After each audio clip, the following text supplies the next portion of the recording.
This is gonna be the best video you've ever seen. You always want more. You do, Candy. Whatever you have, you always want more. Yes, I do. And I'm not gonna apologize for it. I was living in constant fear. Now I feel 100 times stronger. Can you imagine that kind of freedom? You were looking really crazy for a while there. As it turns out, I'm really sane. Isn't that wonderful?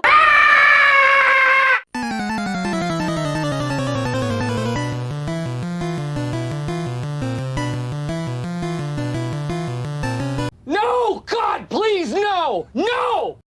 Welcome back to Torn Apart. Today we're talking about 3 TV shows and they're all female-led. And when I mean female-led, I mean that most of the writers, if not the directors, if not the subject matter, or even the most important characters are women or women of color or trans women as well. And it's incredible. That's why I wanted to make this video, because in literally the span of like a month and a half, 3 of these series came out on different streaming services and they were all top quality. And I wanted to talk about them mostly because I haven't seen a lot of other YouTube videos out there deconstructing them, giving you a bit of a review, but also not completely spoiling them, because I really urge you to go and seek them out. Let's start by talking about Dead Ringers, because it's the one that I finished completely, while the 2 other ones, there are still a couple of episodes that have to come out, but I'm so excited about them that I had to come here and make this video so that you would be able maybe to catch up for the season finales. Baby sister, you are so deliciously perfect. Where do you come from? Is capitalism very bad? When it comes to Dead Ringers, if we go back to the movie, if we go back to the real life story, we're talking about 2 surgeons who are identical twins, and they seem to be obsessed with fertility. They seem to be obsessed about human health and trying to improve it, no matter the consequences. Of course, this is not both of the twins, this is actually one of the 2. And this is the most interesting thing about this property and this story and the concept here. It's about these 2 twins who are so incredibly codependent that they're basically not only completing each other but also replacing each other, and they're trying to gain access to every single aspect of each other's lives to the point that they become incredibly toxic. And when it comes to the series, they actually gender swapped the original concept, and I think it's one of the best moments to do that kind of gender swap thing, because I think it improves the script, it improves the story so much. Because when you think about it, women are the people who are actually the most involved when it comes to fertility issues, when it comes to motherhood as well, when it comes to problems related to pregnancies, and when it comes to how people relate to them as well when they are pregnant or when they're not pregnant. It's all about bodily autonomy. It's incredibly interesting. There are so many different themes that you can explore with a series like this, things that were not explored at all with the original film by David Cronenberg. I actually watched that film a couple of months ago and I gave you a review for it on my channel as well, in a retrospective where I basically looked at the entire career of David Cronenberg. But Dead Ringers was one of my least liked movies when it comes to his career, mostly because it almost has a look of a TV movie. I find that Rachel Weisz completely reinvented the role and kind of made us empathize in very different ways about both the people in this story. While Jeremy Irons, he kind of felt like he was doing like a very experimental acting thing, and he didn't really care about us identifying with one or the other of the twins. This is probably one of the only occasions where the remake is 100% better than the original movie. I'm not abandoning you. I feel somewhat abandoned! Stop this, please. Everything in my life has been for you. I gave things up for you. I stopped wanting things for myself. Elliot. I learned to only want things because you want them. I haven't read the book, of course, so I can't really testify when it comes to that part there. And there are so many experimental things going on with like women's issues and women's bodies when it comes to the healthcare system, for example, that I would like to be implemented in our world as well. Like the dystopian science fiction aspect of Dead Ringers is kind of revolutionary. It's really talking about about the healthcare system, not only that we have in the US, but also the one that we have like in Europe and other countries, where basically women are not treated as normal people, they're treated as patients to be cured from a disease, and that creates a completely different relationship in between the doctors, the nurses, and the women who are pregnant as well. And I really love the way that they address all of these themes. Like, honestly, I'm one of those people who does not care at all about pregnancies or about babies just in general, because I don't really have any kind of like paternal instinct. But just by looking at this series, like, it makes you care so much about things that you didn't even know that you had the space to care for. Maybe I'm talking from a very stereotypically guy perspective, and if you talk to a woman who is reviewing this show, they would have a completely different point of view. But from my perspective, it started creating conversations that I wanted to have with other people about what's going on at hospitals, what's going on at home. If there is one thing we can say also, is that this is such a beautiful and technical achievement, because of course Rachel Weisz is playing both characters, and there are so very little differences in between the two characters, so it's all about the performance, it's all about the tone, and it's all about the delivery that Rachel Weisz is putting on each of the two characters. It's impossible to explain this relationship to anyone outside of it, Silas. We don't need anyone else. We never have. It just got unhealthy. The drinking, the drugs. Yeah, it wasn't fun. And of course, it's incredible to look at. Even if you don't really appreciate the story, if you're not really into incredibly eerie mood and the cinematography and the science fiction vibes, you can appreciate this just from a performance and technical perspective, because it is just magnificent. One thing that I loved about this show, it's just 6 episodes. They really exploit the story, they expand on a couple of things they couldn't do in the original movie. And what I loved about it is also that even if it's 6 episodes, it doesn't really take the approach of the entire story taking place in the span of like a week or a couple of days. There is actually a lot of jumps in time in between episodes, so you can see basically how everything progressed with the twins' lives and how they create new relationships, and now it kind of disrupts their relationship as sisters as well. And that relationship is something that is really interesting, mostly because in movies we don't really take the time to explore women's relationships, especially when it comes to the family structure. And here we have two people who basically become so codependent they don't even realize that basically they have no contact with the outside world, and at the end of the day their lives are so meddled with each other that you can't really separate them. It's almost like they were born together and they stayed like that forever. It's kind of very alienating for them, but also for us to look at these two people who almost cannot exist on their own. And it's a bit of a tragic story, because you have a feeling since the very beginning of this series that one of them will have to die, or one of them will have to disappear, because it is impossible for them to both be living in the way that they've kept living for so many years of their life. I don't want to give you any more spoilers. There is just one little thing that I would like to criticize about this series, and it has to do with one jump in time in between episode 4 and 5 that basically makes no sense at all from my perspective, because it kind of like completely changes the relationship in between the two twins, because one of them has been meddling with the relationship that the other one was having with another woman, and it kind of feels like for that episode specifically, and only that one, they pushed the reset button for the twins' relationship to go back to the way that it started, and it felt incredibly alienating. I almost felt like that entire episode was like a dream sequence from Elliot's perspective, for example. I don't know if you had the same feeling if you already watched the series, but I found that episode incredibly weird, and when there was no plot twist and they actually revealed that this was actually happening, I was incredibly confused. Maybe this would have been even more of a masterpiece if it had another episode to kind of like give us a bit more time to explore the relationship even more. It's healthy not to remember our loved ones just as good, holy people who never did anything wrong. They were human. We don't have to miss every aspect of them.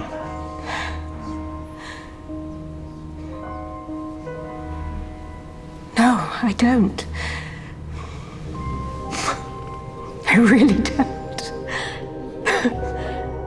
But I shouldn't be surprised that this series is so good at representing relationships in between people, but specifically relationships in between women and how women are perceived by other people as well, because this series was developed by Alice Birch, who is the creator behind the series Normal People, who also ended up writing a lot of episodes from the series Conversations with Friends, who is yet another story which was adapted from a book written by Sally Rooney. Same things going on with Normal People. So I shouldn't be that surprised at the end of the day, because Alice Birch has been creating a career for herself as an incredible writer. She's also worked on things like the movies Lady Macbeth, Mothering Sunday, and Sebastian Lelio's The Wonder as well, which came out last year on Netflix. I wanted to talk about this series and urge you to watch it, mostly because every single episode of this series was written by a woman screenwriter, and that's incredible. It's something that doesn't happen that often in Hollywood, so I feel like you will definitely feel how the approach is completely different from other series that you might have watched in the last few years. Of the three series that I'm talking about today, this is probably the one that resembles the most The Handmaid's Tale, specifically if we're talking about the tone, if we're talking about the idea of gaining control over women's bodies and drafting laws against women's bodies as well, so bodily autonomy, but also because it is a very dark psychological TV show. Anyways, let's move to the second series that I wanted to talk about, which is The Power. This power has made me see a world that could be better for all of us. I just feel like 100 pounds lighter and 100 times stronger. I wasn't 100% sold on The Power from the pilot or even from the second episode, but it's after the third, the fourth, and even the fifth episode that I was like, okay, now we have something. This resembles The Handmaid's Tale in a way that we're talking about very current political issues. We're talking about bodily autonomy, of course, but we're also talking about the idea of empowerment. We're talking about the idea of trying to create a different society that is not patriarchal, that is not capitalist, trying to imagine a completely different world basically. And The Power is all about reshaping the power structure. The story is based on a book that came out in 2016 and it's written by Naomi Alderman, and it was actually quite a successful book. And when I was reading the synopsis of the book, I was actually quite impressed of how they decided to adapt this story, because basically the story of The Power takes place like hundreds if not thousands of years in the future, where basically a matriarchal world is already in place. People are trying to understand when basically it shifted and when things changed completely and when women starting to develop their power. Of course, I'm not talking just ideologically speaking or thematically speaking about some kind of social power. I'm talking about a very real electrical power, almost like X-Men / superhero level, where women are able to electrocute people, to kill people, to start fires, and they're given basically the power to protect themselves. And it's really interesting because the whole series starts with teenagers and especially teen women developing this power as almost like a defensive mechanism against society, against other men. But then the story starts to mutate even more with the idea of women trying to transfer to each other this power and to band together and to fight together for a bigger cause. And this is where this series completely got to me. The idea of sisterhood, the idea of mothers and daughters coming together from different generations, trying not only to understand each other but to share their power to actually change and shape the world. That was incredible. There's always some standard we don't live up to, and they bury us in shame. And all this time, our word has counted for nothing. They didn't hear us when we spoke, and well, now the world will listen. This is our time.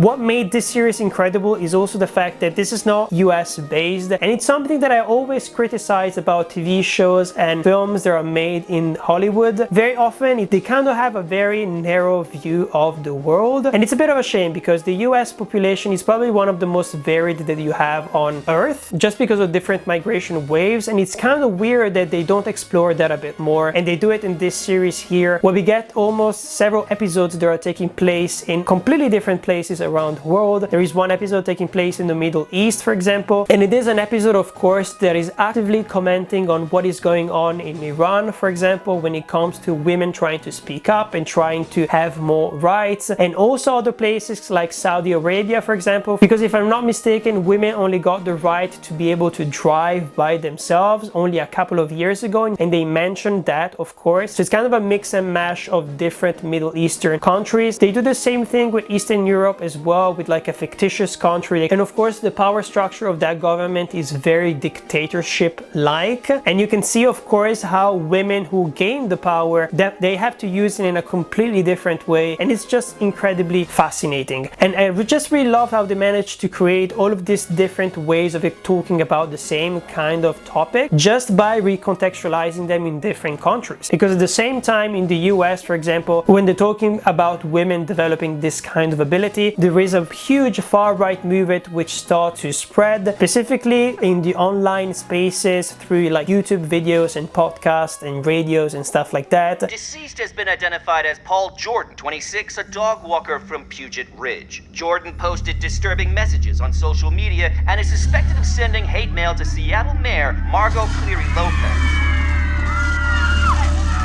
And men starting to try to get back their power basically in a very aggressive way, which is something that we've seen in the media as well. But there's also another character which is one of my favorite characters in the show, and she's played by Ria Zmitrowicz, and I'm talking about the character of Roxy, who is basically in England, and she's the illegitimate daughter of basically a mob boss, and she uses her power in a completely different way. She tries to capitalize it as well to make some money, and that of course allows us to talk about privilege in a completely different way. If there is one thing I can criticize about this series is the fact that maybe the cinematography could have improved a little bit more. There is not really a clear visual style. But when it comes to the writing, every single episode, once again, written by a woman screenwriter, which is incredible, and it's something that we don't really see within the industry. So it needs to be appreciated once again. If you want to talk about performances, one of the main actresses on here is Ton Collette, who is really good. She's not as good as in other things like Hereditary.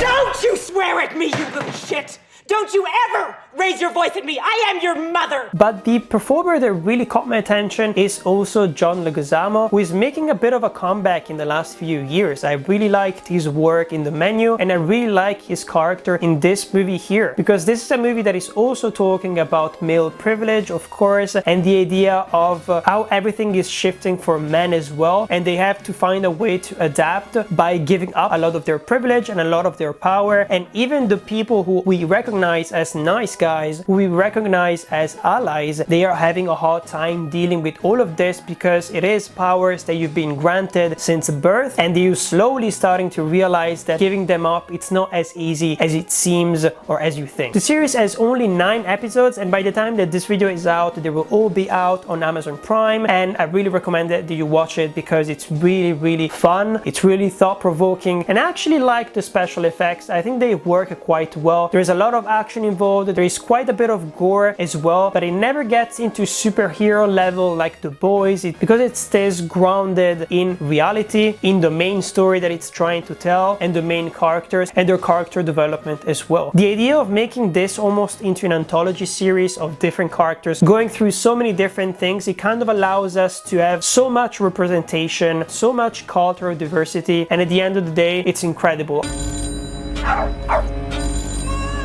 Eddie! Eddie? Eddie's dead.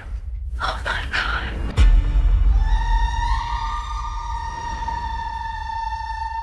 Now let's talk about Love and Death, which is the series that came out just a couple of weeks ago on HBO Max and is starring Elizabeth Olsen. It's one of the shortest of the 3, probably doesn't have as many connections with Handmaid's Tale and kind of like the feminist movement until you start looking closer to the details, because most people would be probably interested in this series because it's a true crime, not documentary but docufiction, and it is addressing a tragic event that happened in the 80s. I don't want to give you too many spoilers first because I went in not knowing what happened and not knowing who got killed, who got hurt, and at the end of the day I enjoyed it even more because it really allowed me to empathize with every single character of the series instead of looking at them as murderers, as victims. When it comes to the context, imagine a small town in Texas in the 80s. Women don't do that much besides being housewives, and they're trying to reclaim some of their identities, but it is also a very tight religious community. So at the end of the day, there are not that many risks that are worth taking. And our main character is called Candy Montgomery, and she's played by Elizabeth Olsen as well. I'm really happy about the main cast because we've got some really cool people here. We got Jesse Plemons, of course, and we got Lily Rabe as well, who's playing Betty, and she's really good in the role. And then we've got Kristen Ritter, who is playing Candy's best friend. If there is one thing that I can say about this series is that if you watch WandaVision, for example, you will find a lot of similarities in between WandaVision and Love and Death. Mostly when it comes to Olsen's portrayal of this character and living within a specific age as well, and the idea of her trying to gain some control over her life because she's never been allowed any kind of control. It's really interesting because she has a bit of a dark vibe, a dark edge to her. It really feels like there is something wrong with her and we don't really know exactly what it is. So it is a bit of a psychological series, but at the same time, because the subject matter, the series is not actively blaming Candy as a monster. It is really trying to make us empathize, to make us understand what she was going through, and to make us understand how basically she felt so incredibly limited by everything that was going on around her, and how she was desperately trying to create so many different facades for everyone, including her husband, her children, her neighbors, the members of the church, to the point that she couldn't keep up appearances and she just had a nervous breakdown at the end of the day. Are you alright? Yeah, but wouldn't that be alright? It's actually interesting because this story was told almost exactly a year ago in yet another TV series called Candy, which was starring Jessica Biel in the main role, but absolutely no one talked about it. And it's really weird because it got quite a lot of recognition when it comes to different awards, a lot of nominations as Best Supporting Actress, as Best Main Actress as well. And the Best Supporting Actress nominations actually went to the actress who was playing Betty in that other version, who was Melanie Lynskey, who you might know from the incredible TV show Yellow Jackets. I'm incredibly confused why they decided to make a new series about the same subject matter almost a year after. It is possible that they were trying to compete with each other, or maybe they didn't even know that it was happening, but I really don't think so, because nowadays in Hollywood you probably know who is working on what, or maybe you would have rumors. Just to say that if you love Love and Death, or if you're intrigued by my review of Love and Death, I might actually consider going back and watching Candy and giving you like a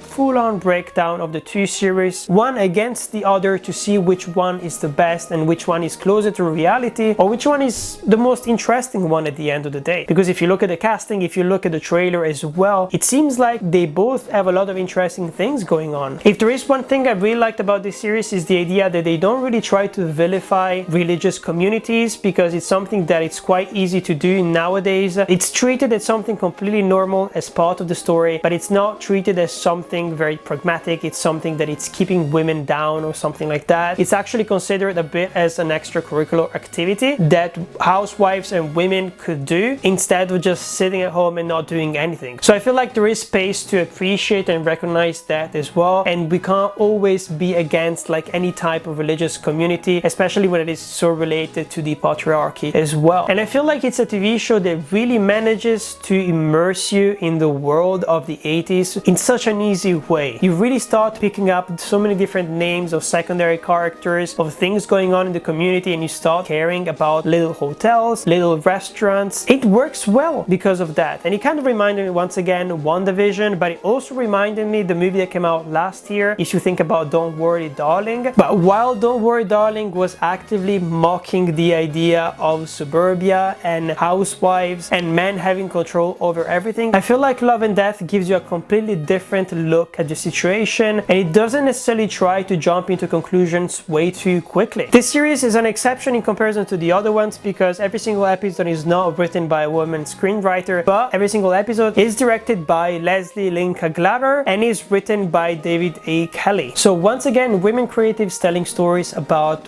women and reflecting on a lot of interesting themes like social pressures and trying to define yourself, trying to find your identity outside of your marriage, outside the church, outside of everyone else. I wanted to specify why I decided to call this video "The Future is Female," and that has to do with the fact that it's become quite a strong slogan for feminist issues, for the feminist movement just in general. But I do recognize that nowadays it's not really a slogan that can be used anymore, especially because it doesn't really include trans people, non-binary people, or any other people who is not conforming to the female sex but is conforming to the gender of women. I tried to think of other titles like Women Conquering the TV Industry, but then I was like, I want this video to attract a bit more attention because I really think that you should give a chance to this series. So I was like, I'm gonna try to give you a title that is eye-catching, even though I know that it's not 100% perfect. But when I was trying to find like a perfect title, I couldn't. So if you have a different version of my title for this video that you'd like to suggest so that I can change it so that it includes all women, please let me know in the comments and I'll be really glad to change it so that it fits a bit more with our current society. If you enjoyed this video, let me know down in the comments. If you also seen any of these shows, let me know what you thought of them, what your review is, so we can keep the conversation going in the comments. If you like this video, you might like what I made last week, which is another video in the series of my shitty tier list videos where basically I look at things that most people don't care about, and this time around it was a ranking of some of the worst movies ever reviewed on Rotten Tomatoes, and I'm talking about 0%. Zero. Insane, right? Don't forget to like and subscribe. Every single like that you drop will go to women creatives in the Hollywood industry and in other industries around the world, because we're finally starting to get so many interesting TV shows and films which are led by women teams. It's incredible at the end of the day. It feels incredibly refreshing and it is dealing with themes that we haven't seen or heard before. Keep watching movies and TV shows. See you next week. I'm Patrick and this is Torn Apart. Back in the 90s, I was in a very famous TV show.